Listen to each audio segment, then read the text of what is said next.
Hi, I'm actually Victoria Gershuni, but Valerie Lux was unable to make it today, so I'm presenting on her behalf.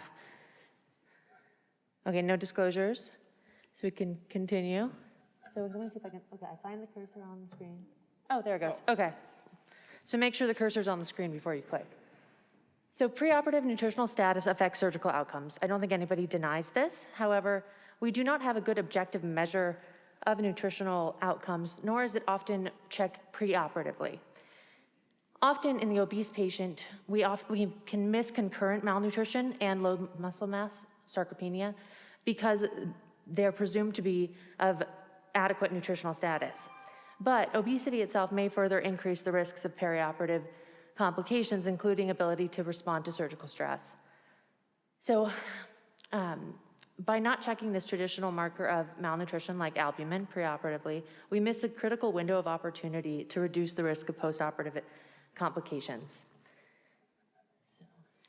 Using single institution NSQIP data from 2018 to 2021, we evaluated the relationship between preoperative albumin and surgical outcomes in elective ventral hernia repair. Demographics, clinical, and procedural data were extracted, and patients were grouped based upon their albumin level using a cutoff value of 3.5.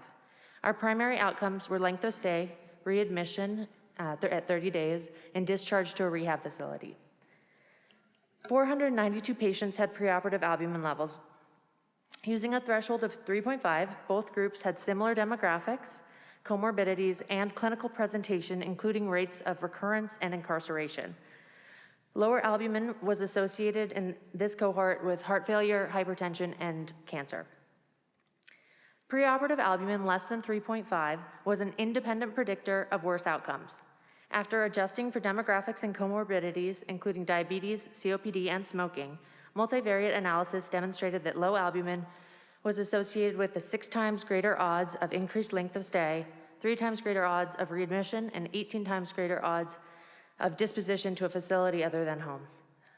On subset analyses, looking at those with BMI over 30 and age over 60, we again saw that albumin less than 3.5 was an independent predictor of increased length of stay and disposition. Due to the nature of NSQIP and the data that's collected, there are multiple limitations, including the fact that this is a single institution, so the data may be biased by practice patterns and patient factors.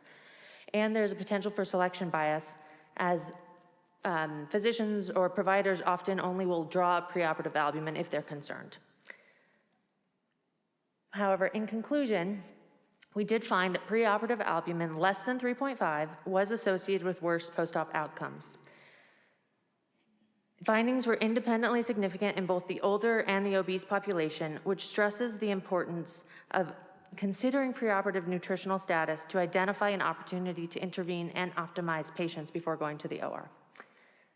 And I got through that a lot quicker than I intended. So thank you to everyone, and I'm happy to take any questions.